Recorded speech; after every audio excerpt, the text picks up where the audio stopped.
Kerajaan Luwu adalah kerajaan yang sudah sangat tua.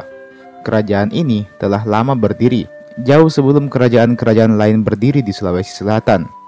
Maka tak heran apabila kerajaan Luwu kerap kali dianggap sebagai leluhur dari kerajaan-kerajaan lain yang ada di Sulawesi Selatan. Pada tahap perkembangannya, kerajaan Luwu dibagi ke dalam beberapa zaman, era atau periodisasi. Era pertama yang tercatat dalam sejarah Luwu adalah era yang disebut dengan era Galigo atau periode Galigo. Era ini diperkirakan berlangsung pada abad ke-10 hingga abad ke-13 Masehi, dan sebenarnya bisa saja lebih awal lagi, yakni mungkin di abad ke-9. Namun, dikarenakan kurangnya catatan soal masa itu, maka periode tersebut disebut dengan periode pra-Galigo. Jadi untuk abad sebelum abad ke-10 yakni 9 dan ke bawah seterusnya, masa tersebut disebut dengan masa pra-Galigo, yang masih kurang catatan soal apa yang terjadi di masa itu.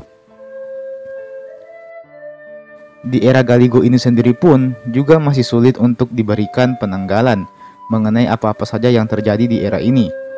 Periode Galigo ini menggambarkan gejala-gejala metafisik seperti penggambaran mengenai awal mula diciptakannya dunia, serta usaha para dewa langit untuk menciptakan sosok penguasa di atas bumi.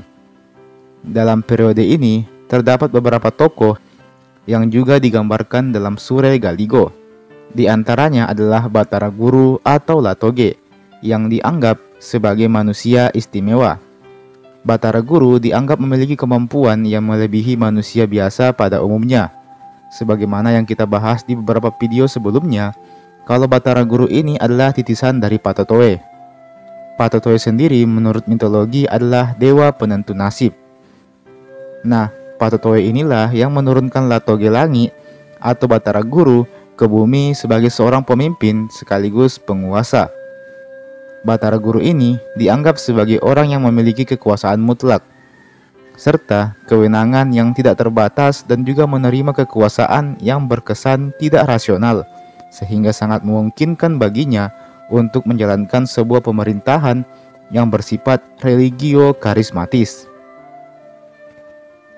Sebenarnya, kalau kita mau banding-bandingkan, bisa saja seseorang yang dimaksudkan sebagai Batara Guru tersebut adalah Nabi Adam. Namun, agak sulit juga mengingat Nabi Adam tidak diturunkan sendirian ke bumi, melainkan bersama dengan Hawa. Dan sudah pasti pula kalau Nabi Adam tidak diturunkan di tanah Luwu, melainkan di negara lain. Namun saya sendiri ketika membaca soal Batara Guru ini, entah mengapa jadi teringat dengan kisah Nabi Adam. Benarkah demikian? Atau Batara Guru sendiri sebenarnya hanyalah karakter fiksi dalam Lagaligo? Atau bisa jadi Batara Guru itu benar-benar ada, namun segala latar belakangnya dibuat berbeda sehingga kesannya mirip sebagai keturunan dewa. Well, kapan-kapan kita akan bahas soal hal ini. Mari kita lanjut pada pembahasan mengenai periode Galigo ini. Sebagaimana yang kita juga bahas pada video sebelumnya, bahwa setelah masa Batara Guru ini berakhir, menurut cerita, rakyat di tanah Luwu kemudian menjadi semakin kacau. Mereka dilanda kekacauan yang kemudian disebut dengan istilah Si Andre Bale. Pada masa Si Andre Bale ini, rakyat tidak mempunyai sosok pemimpin yang mampu memimpin mereka.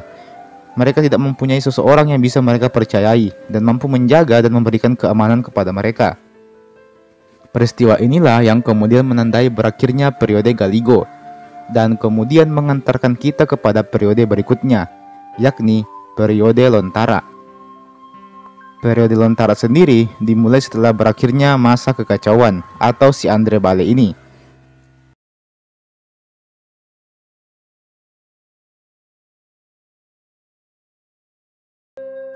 Masa Lontara atau periode Lontara ini adalah masa setelah periode Galigo berakhir. Sebagaimana yang kita bahas di video sebelumnya, bahwa masa Galigo berakhir setelah terjadinya peristiwa Si Andre Bale, yakni peristiwa di mana masyarakat dalam keadaan kacau dan serba salah, dikarenakan mereka kehilangan sosok pemimpin mereka yang mampu melindungi dan menjaga keamanan rakyatnya. Kelompok-kelompok kecil kemudian mulai menjamur dan berlomba-lomba untuk saling menguasai satu sama lain. Masyarakat tidak punya sosok pemimpin yang kemudian menjadikan masyarakat seperti kehilangan arah pada waktu itu. Apalagi masyarakat kala itu menganggap bahwa hanya keturunan dewata sajalah yang berhak untuk menjadi seorang pemimpin. Sehingga sulit bagi mereka untuk mencari orang biasa untuk diangkat sebagai pemimpin kala itu. Masa si Andre Bale ini benar-benar berakhir ketika datangnya seorang pemimpin yang juga merupakan keturunan Dewata atau Dewata Patotoe. Beliau adalah Simpurusyang. Simpurusyang sendiri masih dipercaya oleh sebagian besar masyarakat kala itu sebagai keturunan Dewata yang turun dari langit untuk menghentikan kekacauan yang terjadi di muka bumi, serta mengatur kembali sistem dan tatanan pemerintahan. Sejak Simpurusyang berkuasa, maka perlahan-lahan sistem pemerintahan di Tanah Luwu kembali berjalan dengan baik. Sistem pemerintahan inilah yang kemudian menjadi cikal bakal lahirnya sistem pemerintahan di kerajaan-kerajaan yang ada di Sulawesi Selatan di masa yang akan datang. Periode Lontara ini diperkirakan berlangsung sekitar abad ke-13 hingga abad ke-16. Pada masa ini, Kerajaan Luwu kian menunjukkan dominasinya. Dengan jumlah wilayah kekuasaan yang cukup luas, Luwu menjelma menjadi kerajaan yang semakin kuat kala itu. Ada beberapa pakar yang berpendapat bahwa Simpurusyang ini adalah Datuk Luwu pertama. Dianggap sebagai Datuk Luwu pertama, dikarenakan berkat dialah dimulainya era kerajaan yang lebih baik di Tanah Luwu. Namun hal tersebut tidak sepenuhnya benar, karena banyak pula yang menganggap bahwa Datuk Luwu pertama sudah pasti adalah Batara Guru, dengan sumber pendukungnya adalah kitab Ila Galigo itu sendiri. Kerajaan Luwu pada masa periode Lontara ini kemudian berakhir setelah ditandai dengan masuknya periode Islam ke Tanah Luwu yang dimulai pada abad ke-17. Dengan demikian, kita memasuki periode Islam atau Kerajaan Luwu pada masa Islam. Lapatiware adalah Datuk Luwu ke-15, sekaligus Datuk Luwu pertama yang memeluk Islam kala itu. Sekaligus juga menobatkan beliau sebagai raja pertama di Sulawesi Selatan yang memeluk agama Islam. Masuknya Islam tentu membawa perubahan yang sangat signifikan terhadap Kerajaan Luwu. Budaya-budaya yang dianggap bertentangan dengan ajaran Islam sebisa mungkin ditinggalkan atau diakulturasikan, supaya budaya-budaya tersebut bisa tetap ada, namun dengan beberapa perubahan agar tetap menyesuaikan dengan syariat Islam. Masuknya syariat Islam ke dalam Pangandaran kemudian membawa perubahan baik dari segi tatanan masyarakat, pola berpikir, hingga kebiasaan masyarakat di Tanah Luwu. Salah satu pola pikir yang semakin ditinggalkan kala itu adalah anggapan bahwa pemimpin atau Datuk Luwu adalah keturunan Dewata, yang mulai tidak begitu dipercaya lagi oleh masyarakat. Meski demikian, pada masa itu masih ada juga orang yang beranggapan bahwa seorang Datuk Luwu adalah keturunan Dewata, utamanya apabila mereka menengok kembali sejarah tentang betapa karismatiknya para pemimpin kerajaan Luwu terdahulu. Meskipun semakin melemah, namun hingga berakhirnya masa kerajaan yang beralih ke dalam masa kemerdekaan Indonesia, bahkan hingga saat ini pun, penggambaran sosok Datuk Luwu sebagai orang yang turun dari langit masih sering diceritakan di mana-mana. Ini adalah bagian dari sejarah. Memang sulit untuk dipercayai, dan memang tidak wajib untuk kita percayai. Cukup kita tahu saja hal ini sebagai bahan pengetahuan sejarah saja, agar nilai-nilai hormat kita kepada para leluhur terdahulu tidak hilang dan terus ada sampai kapanpun. Bijak Toluwu.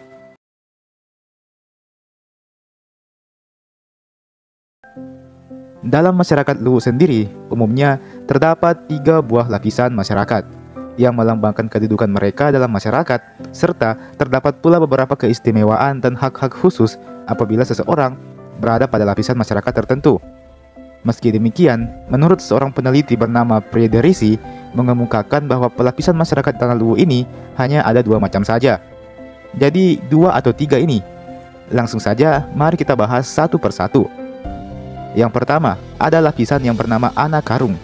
Anak Karung ini merupakan lapisan masyarakat paling tinggi di Tanah Luwu. Lapisan ini pada masa Tomanurung dianggap sebagai kelompok masyarakat yang merupakan keturunan Dewata. Mereka dianggap sebagai ras unggul yang jauh melampaui manusia biasa pada umumnya. Kelompok anak karung ini juga dianggap sebagai sosok yang bisa memimpin umat manusia. Maka tak heran apabila anak karung ini dianggap sebagai golongan bangsawan, sekaligus sebagai sosok pemimpin atau Datuk Luwu itu sendiri. Biasanya dalam pemilihan Datu atau Pajung Luwu, maka golongan anak karunglah yang akan mewarisi gelar Datu ini. Mereka lah yang akan dipilih dan diwariskan secara turun-temurun berdasarkan pertalian darah atau perkawinan. Ya, mirip-mirip sistemnya dengan di film-film kerajaan yang biasa kita nonton di TV. Meski demikian, perlahan-lahan kepercayaan akan kelompok anak karung ini kian semakin memudar. Kelompok anak karung tidak lagi mempunyai kedudukan prestisius seperti dulu, melainkan kini dianggap sama derajatnya dengan masyarakat biasa pada umumnya. Kemudian, lapisan kedua adalah Tomaradeka. Tomaradeka adalah lapisan yang paling banyak dimiliki oleh masyarakat. Tomaradeka ini memiliki sistem yang cukup fleksibel, dikarenakan meskipun mereka hanyalah rakyat biasa pada umumnya, namun mereka juga memiliki kesempatan untuk masuk ke dalam jajaran penguasa Tanah Luwu. Tentunya dengan catatan mereka harus memiliki kapabilitas yang memadai. Misalnya, mereka orang yang cerdas, pandai dalam urusan agama, atau kaya raya. Maka biasanya mereka akan diangkat sebagai petinggi kerajaan, sekalipun berasal dari golongan Tomaradeka alias rakyat biasa. Dan inilah tadi dua lapisan masyarakat Tanah Luwu yang dimaksudkan oleh Frederisi. Namun sebenarnya masih terdapat satu lagi lapisan terakhir. Lapisan ini dianggap sebagai yang terendah dan dianggap sebagai lapisan yang paling tidak memiliki kebebasan dan hak-hak seperti yang dimiliki oleh lapisan anak karung dan Tomaradeka. Lapisan ketiga ini dinamakan Ata. Lapisan ini adalah lapisan yang muncul diakibatkan beberapa hal, seperti orang tersebut kalah dalam perang, maka orang tersebut akan dijadikan sebagai tawanan. Orang yang kalah dalam berjudi, orang yang memiliki banyak hutang dan tidak mampu melunasinya, orang yang melanggar sebuah aturan atau ketentuan adat, dan lain sebagainya. Adapun kasus di mana seseorang melanggar aturan adat atau pangadereng, maka biasanya akan mendapatkan hukuman, seperti dijual atau menjual dirinya kepada orang lain. Dalam hal ini, tentu saja orang tersebut telah menjadi Ata. Orang yang memiliki status Ata ini dianggap sebagai orang yang tidak berdaya, yang hanya mengharapkan bantuan dari orang lain saja. Biasanya Ata yang menjual dirinya akan dibeli oleh seseorang dari golongan yang lebih tinggi dan dapat mewariskannya kepada keturunannya yang lain. Jadi turun-temurun ini Ata dimiliki sama orang dari kelompok keluarga tertentu misalnya. Meski terkesan penuh dengan kontroversi, namun terdapat pula alasan kuat di balik munculnya lapisan Ata ini. Beberapa alasan diantaranya adalah sebagai berikut. Yang pertama, untuk membuat seseorang berusaha dengan sungguh-sungguh supaya kelak dia bisa menjadi masyarakat yang merdeka dan tidak menjadi seorang Ata. Yang kedua, agar seseorang yang ikut dalam perang tidak menyerah begitu saja dan harus melakukan perlawanan hingga titik darah penghabisan. Karena apabila mereka tertangkap, maka mereka otomatis akan menjadi tawanan yang sudah pasti masuk ke dalam golongan Ata. Yang ketiga, untuk membuat masyarakat patuh akan aturan yang telah ditetapkan. Karena apabila melanggar, maka hukumannya jelas akan menjadikan mereka sebagai lapisan Ata. Meski demikian, lapisan Ata ini dianggap sebagai lapisan yang sangatlah rendah dan juga dianggap sebagai bentuk dari penurunan nilai-nilai moral dan juga martabat dalam diri seseorang. Olehnya itu, maka di tahun 1906, istilah Ata ini mulai ditinggalkan secara perlahan-lahan. Di saat yang sama pula, dengan masuknya pengaruh Belanda ke Tanah Luwu, maka lapisan anak karung dan Tomaradeka juga mulai semakin memudar. Tidak terasa lagi perbedaan di antara kedua lapisan masyarakat ini. Sudah banyak anak karung yang menikah dengan Tomaradeka yang mengakibatkan statusnya semakin bercampur-campur.